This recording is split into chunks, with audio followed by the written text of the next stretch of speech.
Vamos então começar o capítulo 10, o 10º capítulo, Lei de Liberdade. Liberdade natural. Nós estamos na questão 825. Há no mundo posições em que o homem pode gabar-se de gozar de uma liberdade absoluta?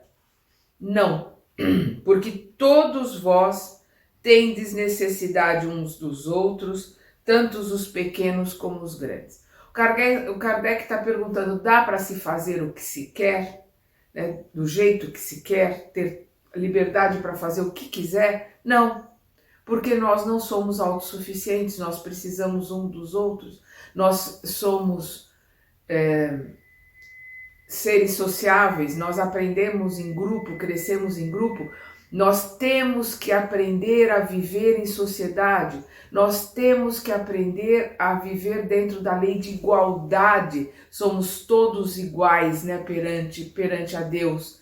Então, todas essas leis naturais, que são as leis de Deus, nos impõem uma lei de liberdade e deveres. Então, a minha liberdade termina onde começa a do outro. A minha liberdade termina onde começa o meu dever, a minha obrigação. Os dois se fundem. É isso que é importante que a gente entenda em questão de liberdade e livre-arbítrio. Nós vamos ver livre-arbítrio mais à frente. Mas na questão de liberdade, nós temos liberdade, sim, dentro dos nossos parâmetros, até a hora que a gente não importune, ou a gente não incomode, ou a gente não cerceie a liberdade do outro. Por isso Kardec pergunta, né? Em que condições o homem poderia gozar de uma liberdade absoluta? Quando? Que ele poderia fazer o que ele quisesse. Os espíritos respondem, como o eremita num deserto. Se ele ficar sozinho no deserto, sozinho na caverna, sozinho em algum lugar, ele pode fazer o que ele quiser. Mas nós não reencarnamos para isso. Nós reencarnamos para aprender, crescer, melhorar na sociedade, em grupo, ajudarmos o grupo e sermos auxiliados pelo grupo. É uma via de mão dupla. Né? Em que condições o homem poderia gozar de uma liberdade absoluta? Como o eremita num deserto. Desde que dois homens estejam juntos, há entre eles direitos a serem respeitados e, consequentemente, não mais terão liberdade absoluta. Tem direitos, né? E deveres de um para com o outro. No momento que tem duas pessoas juntas, existem direitos, existem deveres, reciprocidades, respeito, né? Tem que ter a consciência das suas responsabilidades e do direito do outro, tem que ter o respeito pelo outro, né? Nós temos que ter consciência do nosso aprendizado e principalmente acessarmos a nossa consciência, onde estão as leis naturais, as leis de Deus. A obrigação de respeitar os direitos alheios tira do homem o direito de ser senhor de si mesmo? De jeito nenhum, olha a resposta que os espíritos dão. De jeito nenhum, pois é um direito que lhe vem da natureza. Natureza aqui lembrando as leis naturais, as leis de Deus. A primeira lei, né? Nós vamos ver aqui no capítulo 2, que é a primeira lei, que é a lei natural, que são as leis de Deus, que estão aonde? Vamos lembrar lá a questão, se eu não me engano, é a 628, né? Que as leis de Deus estão na nossa consciência. Como conciliar as opiniões liberais de certos homens com o despotismo, né? O que é o autoritarismo, que muitas vezes eles próprios exercem em seus lares e sobre seus subordinados? O que o Kardec está perguntando aqui? O que achar daqueles homens que são liberais, que têm ideias progressistas, mas são os tiranos dentro de casa, né? São os déspotas dentro de casa. É o que eles respondem. Eles têm o conhecimento da lei natural, da lei de Deus, né, da lei de sociedade, de igualdade, mas contrabalançado pelo orgulho e pelo egoísmo, né? Ali sendo sobrepujados pelo seu orgulho e pelo seu egoísmo, né, pela sua prepotência. Então ele vai ser um déspota dentro de casa e um bonzinho com ideias liberais lá fora. Compreendem como deve ser, eles sabem como deve ser, mas eles compreendem como deve ser quando seus princípios não são uma comédia interpretada calculadamente, mas não o fazem. Eles sabem quando deve ser, quando não é por hipocrisia. Eles só estão repetindo, não, isto aqui é o certo, porque é o que todo mundo diz, mas eles não acreditam. Então, quando não é hipocrisia, quando eles sabem qual é o certo, mas não fazem. Aí a culpa e a responsabilidade sobre esses erros é muito maior. É o que eles estão aqui. Compreendem como deve ser, quando seus princípios não são uma comédia interpretada calculadamente, mas não fazem. Aí na mesma pergunta o Kardec continua. Os princípios que professaram neste mundo serão levados em conta na outra vida? Quer dizer, eles não colocaram em prática, mas os princípios que eles colocaram, aquilo que eles falaram para os outros, vai ser levado em conta? Que ele faça o que eu falo, mas não faça o que eu faço? O faça o que eu falo vai ser levado em conta? É isso que o Kardec está perguntando. Eles respondem. Quanto mais inteligência para compreender um princípio, menos desculpa se tem por não aplicá-los a si mesmo.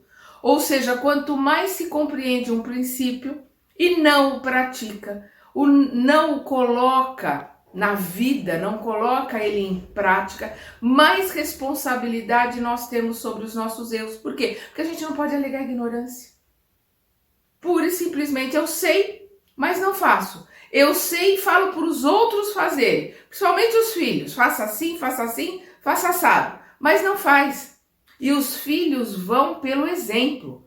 Eles vão pelo exemplo, então eles também vão falar, pai, eu fiz assim como você mandou, e não fez. Exatamente como o pai fala, mas não faz. Ele também fala para o pai que fez, tenta fingir que fez, mas não fez. É o me engana que eu gosto. Muita gente vive assim dentro de casa. Todo mundo não me engana que eu gosto. Vou repetir. Quanto mais inteligência para compreender um princípio, menos desculpa se tem por não aplicá-lo a si mesmo. Em verdade vos digo que o homem simples, mas sincero, está mais adiantado no caminho de Deus que aquele que pretende parecer o que não é. Aquele que não sabe quase nada, aquele que não tem muito conhecimento, que é simples porque não adquiriu ainda o todo conhecimento, é o ignorante não no sentido pejorativo, mas no sentido de ignorar, não teve acesso ao conhecimento. Então por isso que ele diz, é verdade vos digo que o homem simples, mas sincero, que aquilo que ele pensa ele faz, aquilo que ele fala para o outro ele mesmo realiza, ele é íntegro, tem caráter, é sincero, é verdadeiro, está mais adiantado no caminho de Deus que aquele que pretende parecer o que não é, aquele que sabe, fala, tem o verniz da sociedade, mas não pratica. Vamos agora para outro tópico, né? Vamos lembrar que nós estamos aqui no livro, o livro está sendo escrito no final do século XIX, essa segunda edição foi publicada em 1862. Nós vamos falar agora sobre a escravidão, na questão 829. Há homens que são por natureza predestinados a ser propriedade de outros homens? Qualquer sujeição absoluta de um homem para outro é contrária à lei de Deus. Ponto. Nós somos todos irmãos, somos todos iguais. Foi um absurdo a questão da escravidão. Uma das manchas, das grandes manchas que o Brasil tem, né, assim, que são, digamos, os crimes kármicos, os erros que toda uma nação, que todo um grupo paga coletivamente, que são notórios, é a escravidão, né, e a Guerra do Paraguai, onde se matou muitos inocentes, crianças que foram colocadas com armas na mão. Mas sempre temos a chance de limpar, a chance de corrigir, Deus é misericordioso, Ele ensina pelo tempo e não pela violência, muito menos pela dor. A dor é causada pela nossa ignorância, pela nossa incapacidade de fazer as melhores escolhas. Deus ensina com o tempo. As reencarnações fazem parte do processo do ensino misericordioso de Deus.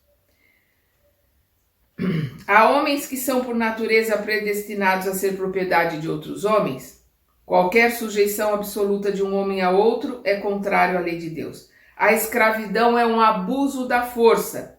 Ela desaparecerá com o progresso, assim como desaparecerão pouco a pouco todos os abusos. A escravidão é um abuso, infelizmente um abuso da força, que continua de uma certa forma até hoje. Não aquela escravidão por ser negro, mas a força bruta ainda escraviza. Os que sabem menos escraviza. Os que têm menos poder aquisitivo, escraviza os que são mais, digamos assim, debilitados. Então hoje você vai ver empresas que escravizam funcionários, patrões que escravizam funcionários, e às vezes até empregadas domésticas que são abusivamente escravizadas dentro de uma casa. Quando não são escravizados mesmo. Lugares aqui no Brasil, em outros lugares que a polícia vai, tem pessoas que estão presas ali, escravizadas. Infelizmente, a lei já não permite, não é como na época do Kardec, que os negros podiam ser escravizados por causa da cor da pele. Isso foi um absurdo dentro da história. Mas nós vamos ver o poder da força bruta, né? O poder do mais forte ou pela força bruta ou pelo poder do dinheiro. Precisa do emprego, então vai se sujeitar ao que eu quero que faça. Isso é uma forma de montar uma escravidão. Nós vamos ver aqui um comentário do Kardec. A lei humana que consagra a escravidão é contrária à natureza, ou seja, a lei natural, a lei de Deus, pois equipara o homem ao animal e o degrada moral e fisicamente. Quando a escravidão faz parte dos costumes de um povo, os que a praticam são repreensíveis, uma vez que apenas se sujeitam a um hábito que lhes parece natural. Quer dizer, por exemplo, na época de Kardec, a escravidão corria solta aqui no Brasil. Nessa época de 1860, 1857, primeira edição, 62, segunda edição. Esses homens, é natural, todo mundo faz, é repreensível, essa que é a questão. E é uma análise para a gente fazer para outras coisas que a gente fala, todo mundo faz. Vamos lembrar Paulo, nem tudo me é lícito, mas nem tudo me convém. Então, vamos para, tudo é lícito? Mas me convém? É uma análise que nós vamos falar, todo mundo faz, tá? Todo mundo faz, mas me convém? Dentro da minha análise, dentro do meu propósito de reforma íntima, me convém? Essa pergunta nós temos que fazer sempre para nós mesmos. O mal é sempre o mal. E todos os vossos sofismas, o que é um sofisma? É uma forma de simular a verdade. É uma forma de mentir, enganar, parecendo que é verdadeiro, né? Simulando ali coisas, pensamentos distorcidos para parecer que aquilo que está se colocando é verdade.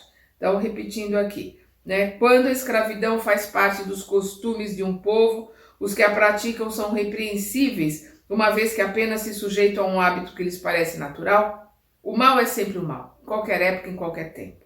E todos os vossos sofismas não farão que uma má ação se torne boa. No entanto, a responsabilidade pelo mal é relativa aos meios que se tem de compreender. A responsabilidade diante do mal, ela é relativa aos meios, a capacidade que eu tenho de compreender que aquilo é mal, e dos meios, aquilo que me é proporcionado, aquilo que eu tenho acesso para poder compreender que aquilo é mal. Tudo isso vai ser levado em conta. É uma questão sempre de sentimento. É o que nós verdadeiramente sentimos. Como nós agimos, pensamos, e sentimos é que vai fazer diferença diante dos atos que praticamos. O mal é sempre mal, e todos os vossos sofismas não farão que uma má ação se torne boa. No entanto, a responsabilidade pelo mal é relativa aos meios que se tem de compreender. Aquele que tira proveito da lei da escravidão é sempre culpado por uma violação da lei da natureza, né? Lei de Deus, lei natural. Mas nisso, como em todas as coisas, a culpabilidade é relativa. Sempre tudo é relativo. Como a escravidão fez parte do costume de certos povos, o homem pôde usufruir dela com boa intenção e como algo que lhe parecia natural. Porém, todavia, contudo, olha a colocação dos espíritos.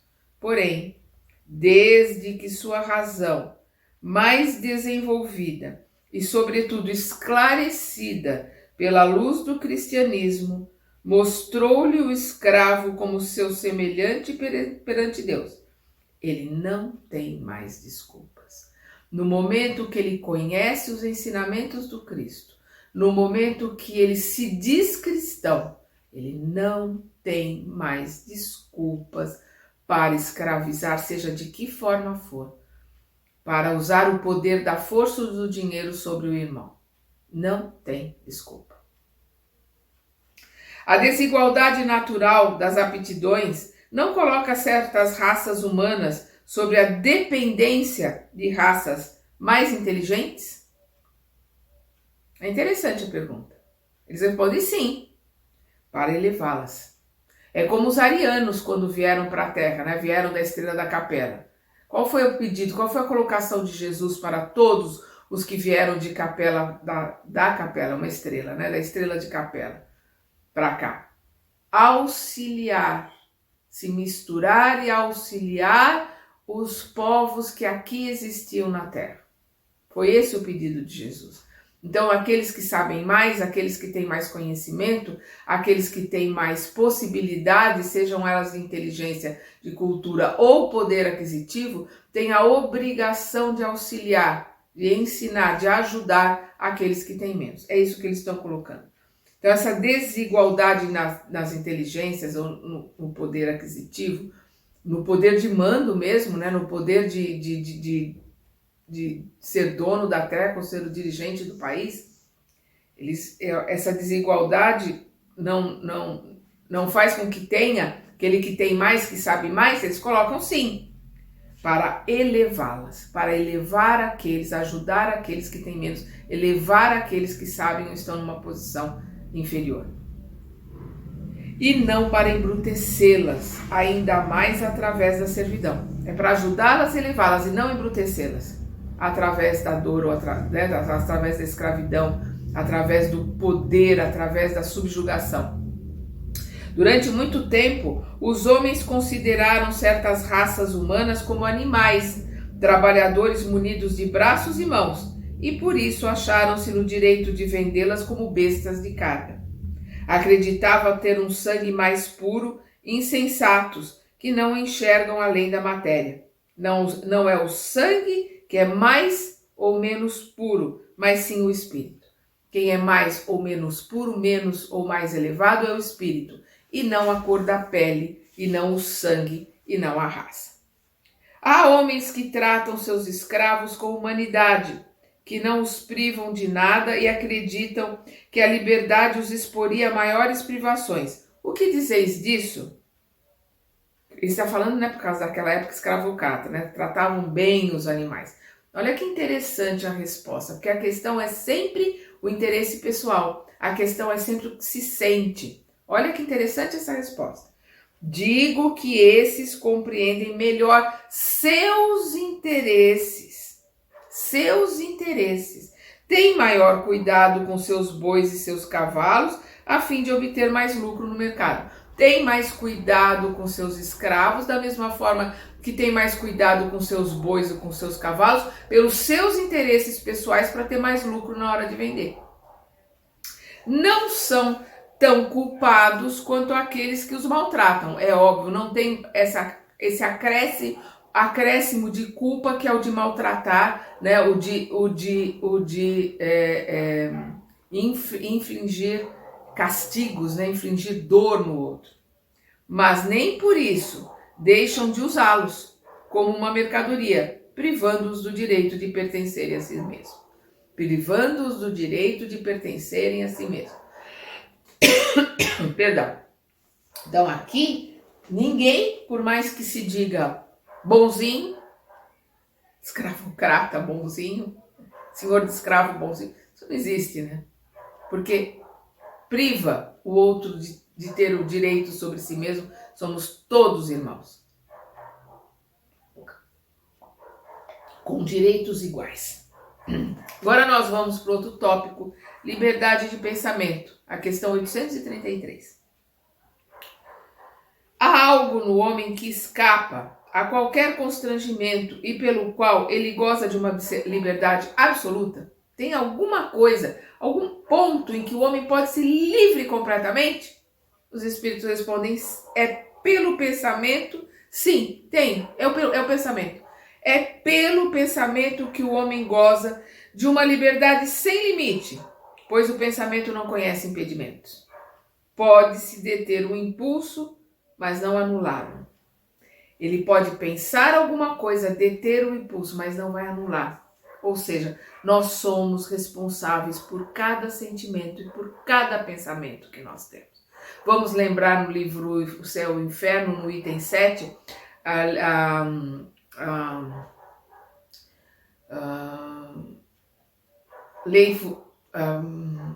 lei futura, como é que é?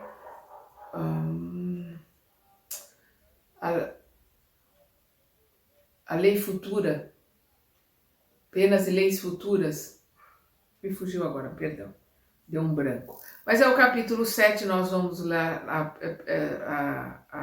as penalidades, né, que nós temos, no item 6, quando lá está escrito, nós responderemos pelo bem que deixarmos de fazer. O bem que deixarmos de fazer. Então nós somos sim responsáveis por cada pensamento, seremos cobrados por cada pensamento, por cada sentimento. Embora tenhamos segurado, não temos que responder pelo ato, por ter cometido aquele ato, mas responderemos por tê-los pensado. Então é o que ele está colocando aqui, é pelo pensamento que o homem goza de uma liberdade sem limite, pois o pensamento não conhece impedimentos. Pode-se deter o impulso, mas não anulá-lo. O homem é responsável pelo seu pensamento? É responsável perante Deus. Sim, é responsável perante Deus. Somente Deus pode conhecer os pensamentos de um homem. Ele, Deus, os condena ou absolve justamente. Às vezes Deus conhece mais do que nós. Porque tem pensamentos e sentimentos que estão tão escondidos no nosso inconsciente, estão tão ocultos que a gente nem se apercebe deles, mas Deus, que é onipresente, ele está em cada célula nossa. Nós temos trilhões de células. Em cada célula nossa, Deus está presente, porque nós estamos mergulhados na energia. Como diz André Luiz no Evolução em Dois Mundos, nós estamos mergulhados no hausto de Deus, na energia, né?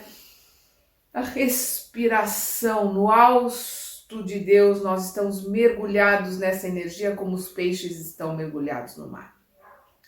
Por isso que Deus é onipresente, onisciente. Ele está em cada partícula de célula nossa. Por isso que ele diz, é responsável pelos pensamentos perante Deus. Somente Deus pode conhecer os pensamentos de um homem. Ele os condena ou absolve justamente, porque ele tem o conhecimento absoluto de tudo que se passa conosco, porque nós estamos mergulhados na energia dele. Nós vamos ver agora a liberdade de consciência, na questão 835. A liberdade de consciência é uma consequência da liberdade de pensar? A consciência é um pensamento íntimo que pertence ao homem como todos os outros pensamentos. Então, a consciência é um pensamento íntimo, é uma viagem para dentro, né? A consciência é uma introspecção nossa, é um olhar para dentro, é nos buscarmos conhecer como nós verdadeiramente somos, como nós sentimos, como nós reagimos a cada situação. Então, o que ele fala, a liberdade de consciência é uma consequência da liberdade de pensar. A consciência é um pensamento íntimo, é um voltar para dentro, é a busca do autoconhecimento, e nesse autoconhecimento nós vamos ter contato conosco verdadeiramente, com a nossa consciência. E na consciência estão as leis naturais, as leis de Deus. Então a consciência é um pensamento íntimo que pertence ao homem, como todos os outros pensamentos. O homem tem o direito de criar obstáculos à liberdade de consciência? Não. Não mais que a liberdade de pensamento. Não mais que a liberdade de pensamento, pois só Deus tem o direito de julgar a consciência. O homem tem o direito de criar obstáculos? Não mais que a liberdade de pensamento. Quer dizer, ele tem a liberdade de pensar, mas ele é responsável pelos seus pensamentos. Ele tem a liberdade de vagar como ele quiser. O pensamento é livre, mas ele vai ser responsabilizado por cada pensamento, por cada sentimento que ele tiver. Se o homem regula por suas leis as relações entre os homens, Deus, por suas leis naturais, regula as relações entre ele, Deus, e os homens. Quer dizer, o homem regula as relações entre si, as relações de sociedade, com as leis de sociedade. E Deus, justo e misericordioso, regula as leis entre Deus, ele, Deus, e os homens. Esse ele aqui é uma forma de dizer que nós estamos sempre falando de algo imensurável, incognoscível, que a gente não tem condições de entender. Deus é a força suprema, a energia maior, a inteligência suprema, aliás. Deus é a inteligência suprema. Ponto. Nós não temos condições nem capacidade de entender o que seja essa inteligência suprema. Então, o que ele coloca, se o homem regula por suas leis as relações entre os homens, Deus, por suas leis naturais, regula as relações entre ele e os homens. Aqui nós vamos ver a questão 621, quando Kardec pergunta, onde está escrito a lei de Deus? Na consciência. Eu tinha comentado ali, se eu não me engano, a lei é 628, não, eu errei, é 621, né? A 628 vai ser porque nem sempre a verdade foi colocada ao alcance de todos, me perdoe. Onde está a lei de Deus? 621, na consciência. Né? Então nós vamos ver aqui também, na 919, né, que nós vamos ver que é uma das colocações, uma resposta de Santo Agostinho, né? E é uma colocação que eu estou sempre lendo e relendo, 919, principalmente na 919A, que é o que nós vamos ver agora, 919A. Compreendemos toda a sabedoria contida nessa máxima, mas a dificuldade... Eu tenho que ler a 919 para poder entender, né? Qual é o meio prático e mais eficiente para afeiçoar-se nesta vida? Qual é o meio prático e mais eficiente para aperfeiçoar-se nesta vida, resistindo à tentação do mal? Um sábio da antiguidade já disse, conhece-te a ti mesmo. Aí a 919A. Compreendemos toda a sabedoria contida nessa máxima, né? Conhece-te a ti mesmo. Mas a dificuldade é precisamente a de conhecer a si mesmo. Qual o meio para se chegar a isso? Pergunta do Kardec. Olha a resposta. Essa é uma resposta para a gente ler. Por isso que eu falo, né? Essa que eu leio e releio sempre. Fazei o que eu, né, ele, Agostinho, fazia quando vivi na Terra. No fim do dia, eu interrogava a minha consciência, refletia sobre o que havia feito e me perguntava se não faltara com algum dever. Se alguém tivera motivo para reclamar de mim, Foi assim que consegui conhecer-me e ver o que precisava modificar em mim. Aquele que toda noite recordasse todas as suas ações do dia e se perguntasse sobre o que fez de bem ou de mal, pedindo a Deus e a seu anjo guardião para iluminá-lo, adquiriria uma grande força para aperfeiçoar-se, pois crede-me, Deus o ajudará. Portanto, questionai-vos e perguntai o que fizestes, com que objetivo agistes em dada circunstância. Se fizeste algo que censuraríeis nos outros, se fizeste uma coisa que não ousaríeis confessar. Perguntai-vos também o seguinte: se aprovesse a Deus chamar-me neste momento, ao entrar no mundo dos espíritos, onde nada é oculto, eu teria razão para temer o olhar de alguém? Examinai o que podeis ter feito contra Deus, depois contra o próximo e finalmente contra vós mesmos. As respostas serão um alívio para a vossa consciência, ou a indicação de que o mal precisa ser curado. Ele continua aqui, mas acho que esse pedaço já é suficiente para a gente entender, compreender e apreender dentro de nós essa questão, essa resposta de Santo Agostinho, colocarmos em prática toda noite antes de dormir. Porque isso nos ajudará a nos conhecermos e nos ajudará para a nossa reforma íntima.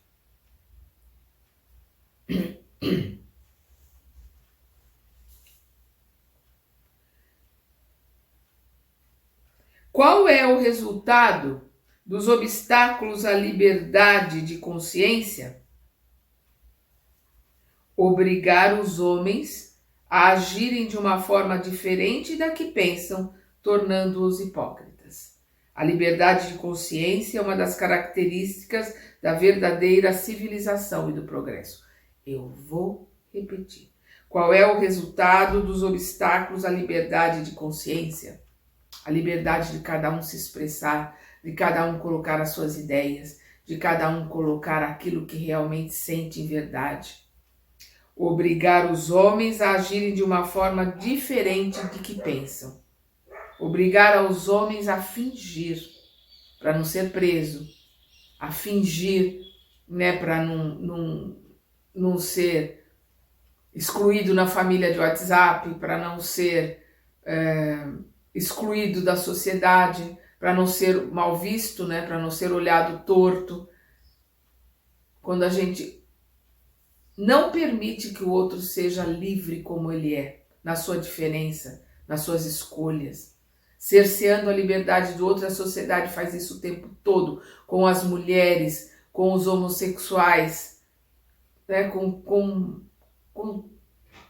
tudo. Nas famílias, até por questões políticas, alguém pode ser deletado, porque a família não permite que ele tenha direito de ter uma opinião diferente. Isso é cercear a liberdade do outro. Isso está contra as leis de Deus. Nós precisamos fazer uma análise muito profunda do que nós estamos fazendo no nosso dia a dia, como disse Santo Agostinho. Repetindo. Qual é o resultado dos obstáculos à liberdade de consciência? Obrigar os homens a agirem de uma forma diferente da que pensam, tornando-os hipócritas. A liberdade de consciência é uma das características da verdadeira civilização e do progresso. Toda crença é respeitável, mesmo sendo notoriamente falsa? Ela deve ser respeitada mesmo sendo falsa? Essa é a pergunta do Kardec. Toda crença é respeitável quando é sincera e quando conduz à prática do bem. As crenças censuráveis são as que conduzem ao mal. Quando nós estamos falando aqui de crença, quando o Kardec está falando de crença, quando os espíritos estão falando de crença, não estão falando de religião, estão falando de pensamentos pessoais. Porque às vezes você vai ver a religião colocando um determinado caminho e as crenças pessoais, aqueles que estão na crença, fazendo de outro. Inclusive na época de Jesus. Quando Jesus coloca, lembre do que ouvistes, né? Odiarás o teu irmão. Na lei mosaica não está escrito odiarás o teu irmão. Os fariseus é que colocavam isso. Por isso que ele fala, lembra que ouvistes, foi da boca dos fariseus que eles ouviram isso. Não está escrito na lei. É uma crença que foi passada para eles, que Jesus veio modificar, né, amando ao próximo e amando aos seus inimigos. Então, quando ele fala aqui de crença, é daquilo que está interiormente, daquilo que o ser pensa, que ele crê, indiferente de qualquer religião. Porque até o ateísmo é uma crença. Quem é ateu tem uma crença. Qual é a crença dele? O ateísmo, não acreditar em Deus. Não deixa de ser uma crença. Então, toda a crença é respeitável quando é sincera e quando conduz à prática do bem. As crenças censuráveis são as que conduzem ao mal. Será repreensível escandalizar em sua crença aquele que não pensa como nós? Isso é faltar com a caridade e atentar contra a liberdade de pensamento. É o que a maioria das pessoas fazem com aqueles que pensam diferente. É um atentado à lei da natureza, um atentado às leis de Deus. É ir contra a liberdade de pensamento, a liberdade de consciência de cada um. Por isso que ele diz, será repreensível escandalizar em sua crença, quer dizer, repreender em sua crença aquele que não pensa como nós? É faltar com a caridade e atentar contra a liberdade de pensamento. É ir contra a lei de Deus, a lei natural. Seria atentar contra a liberdade de consciência, opor obstáculos a crenças que por sua natureza podem perturbar a sociedade, ou seja, opor obstáculos, cercear crenças que podem prejudicar a sociedade? Pode-se reprimir os atos, mas a crença íntima é inacessível. Você pode proibir que alguém haja daquela forma. A lei pode proibir, mas a crença continua dentro daquele que crê. Modificá-lo interiormente ninguém pode. É inacessível o sentimento do outro. Você pode proibir uma determinada religião, como os judeus, né? Muito tempo, em vários lugares, foram proibidos de professar a sua religião, senão eles iam para a fogueira. Eles eram queimados pela Inquisição. Então, aparentemente, eles eram católicos. Aparentemente, mas lá no íntimo, dentro deles, eles continuavam professando as suas religiões e às vezes se reuniam clandestinamente para celebrar o Pêssar, né, o Shabá, o Pêssar, a Páscoa, né? Inclusive tem a colocação, né, de não apontar o dedo para a estrela, que eles falavam para as crianças, não aponte o dedo para a estrela. Por quê? Porque era uma forma dos inquisitores olharem, porque no Shabá as crianças saem, né? Todo mundo sai para esperar a primeira estrela. As crianças falam, não pode apontar que sai uma verruga no dedo. Por quê? Porque aqueles que estavam observando, né, que iam dedurar para os inquisitores, se uma criança apontasse a estrela, já sabiam que a família era judia, que iam entrar para começar o Shabá. Então eles olhavam para o céu discretamente, a hora que aparecia a primeira estrela entravam para o seu Shabá, mas não permitiam que a criança apontasse a estrela. Por isso que tem aquele, se apontar a estrela, nasce uma verruga no dedo. Porque você pode proibir a crença, proibir aquela determinada religião, mas o sentimento interior das pessoas é inacessível. É isso que eles estão colocando. Tem uma colocação do Kardec aqui. Reprimir os atos externos de uma crença, quando estes acarretam um prejuízo qualquer a outrem, não é atentar contra a liberdade de consciência, pois essa repressão deixa a crença a sua inteira liberdade. E a pessoa pode ter direito à sua crença, mas ela não pode exercer atos que prejudiquem a outro. Então, se a minha crença é, digamos, botar fogo, vamos ver, botar fogo num determinado lugar. Ah, não, minha crença é que eu jogo tudo lá e bote fogo.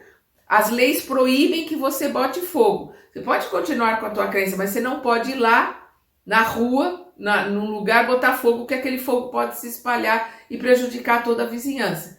Você não tá ninguém está cerceando a tua crença, mas está cerceando um ato que você possa praticar que possa prejudicar os outros. Isso dentro da lei de sociedade. Isso não é cercear a liberdade. Isso é organizar a sociedade. É diferente. A gente precisa entender o que é organizar a sociedade dentro de colocações e crenças que podem prejudicar a outros que não pertençam àquela crença. E se organizar a sociedade não é ir contra a liberdade daquela de proibir alguém de professar a sua religião, de professar a sua crença. Ou pior ainda, discriminar alguém porque é do candomblé, da umbanda, ou é espírita, ou é muçulmano, ou é budista. Ninguém tem o direito de discriminar ou ir contra, ou se colocar na posição contra a religião de ninguém. Nós estamos aqui chegando no nosso horário, nós estamos aqui na questão 840, né? Quando o Kardec coloca aqui, né, que nós lemos, reprimir os atos externos de uma crença quando esses acarretam um prejuízo qualquer ao outro, e não é, eu estava falando, não é atentar contra a liberdade de consciência, pois essa repressão deixa a crença sua inteira liberdade. A crença tem a inteira liberdade, o que ela não pode é fazer alguma coisa que prejudique aos outros. Nós estamos no 840, então nós vamos parar por aqui. Nós vamos continuar ainda nesse finalzinho de liberdade de consciência no nosso próximo estudo. Até lá!